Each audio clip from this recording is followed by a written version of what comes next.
बिस्मिल्लाहिर्रहमानिर्रहीम। अस्सलाम वालेकुम। मैं आपका अपना पीर फरहान परवानिया। नाजरीन, मैं उम्मीद करता हूँ आप सब खैरियत से होंगे। अल्लाह ताला आप पर अपनी रहमत फरमाए, आमीन। अगर आपके दुश्मन बहुत हैं कि आपके रिश्तेदार ही आपके दुश्मन बने हुए हैं, आपके रिश्तेदार ही आपके साथ हसद करते हैं, हसद बहुत करते हैं, आपको देखकर राजी नहीं हैं, आप खाते पीते हैं, आपको बर्बाद देखना चाहते हैं, आपके बच्चों को आपके नजरों बद बहुत लगती है, आए दिन आपका कोई ना कोई नुकसान हो जाता है, आपस में लड़ाई झगड़े बहुत होते हैं। बस एक बार ये एक अमल करें, ऐसी नजरें बद खत्म होगी कि कभी भी आपके नजरें बद का वार नहीं होगा। वो अमल कौन सा है? इससे पहले आप मेरे चैनल को सब्सक्राइब कीजिए, लाइक कीजिए, बेल आइकॉन बटन को प्रेस कीजिए, वीडियो प्लीज शेयर कीजिए ताकि और बहन भाइयों के प्रॉब्लम्स हल हो सके। पसंद की शादी के लिए, बेऔलादी के लिए, कारोबार की बंदिश के लिए, अगर आप किसी भी किस्म का हिसाब करवाना चाहते हैं, किसी भी किस्म का इस्तिखारा करवाना चाहते हैं, तो नीचे व्हाट्सएप पे राब्ता करें। नीचे व्हाट्सएप पे राब्ता करके आपने इंतजार करना है, कुछ ही देर बाद आपको जवाब दिया जाएगा।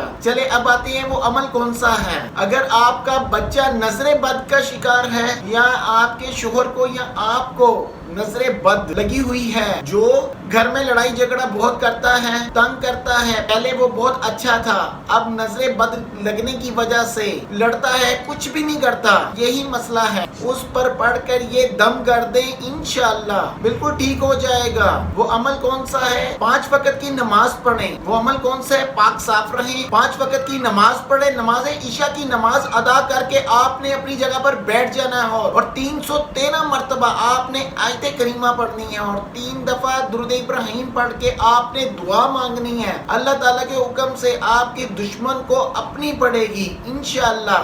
आप अपनी दुआओं में अपने पीर फरहान को याद रखें। Thank you.